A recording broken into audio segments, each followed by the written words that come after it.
میرے بزرگ ہے مولانا شاہ محمد حکیم اختر صاحب رحمہ اللہ تعالی، بہت کام کی بات کر رہے ہیں۔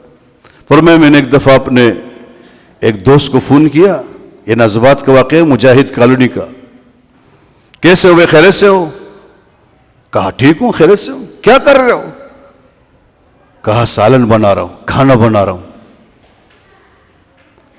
اور حضرت نے فرمایا کہ میں نے ان سے کہا تمہارا بیٹا جس پہ تم نے اعلیٰ تعلیم حاصل کرائی، جائیدادیں بیجی، جائیدادیں، انگریزی تعلیم حاصل کرائی ہے، وہ کہاں چلے گیا، مر گیا؟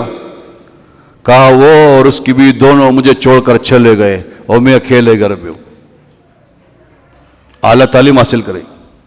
ہمارے ڈاکٹر عبدالحی رحمہ اللہ بہت بڑے بزرگ گزرے،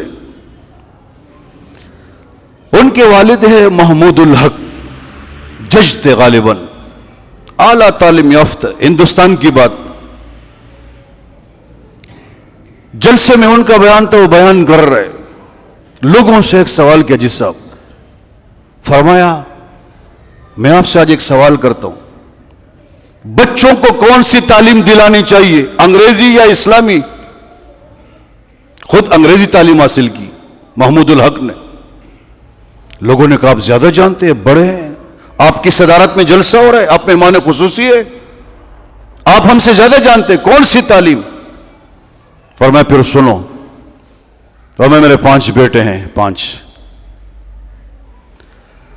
تو میں نے 4 بیٹوں کو انگریزی تعلیم دلائی، اعلیٰ تعلیم، جس کو لوگ اعلیٰ تعلیم سمجھ، اور ایک بیٹے کو جس کا نام عبدالحی ہے، میں نے ان کو مدرسے میں ڈالا، اسلامی تعلیم دلائی۔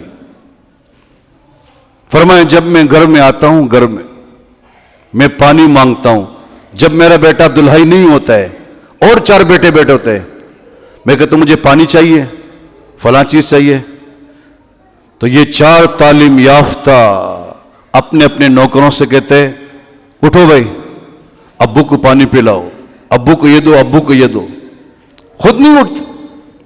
لیکن جب عبدالحی ہوتا ہے جس کی اسلامی تربیت ہو چکی ہے، جب میں آواز لگاتا ہوں کہ پانی چاہیے، خود کھڑا ہوتا ہے، تمام مصروفیات کو چھوڑتا ہے، مطالعہ سبق چھوڑتا ہے، خود پانی نکالتا ہے اور مجھے اپنے ہاتھ سے پلاتا ہے۔ فرمایا بس یہ فرق ہے، اگر آپ سمجھے۔ وہ شاعر کہتے ہیں نہیں سیکھا انہوں نے دین رہ کر شیخ کے گھر میں، نہیں سیکھا انہوں نے دین رہ کر شیخ کے گھر میں، پلے کالج کے چکر میں، مرے صاحب کے دفتر میں۔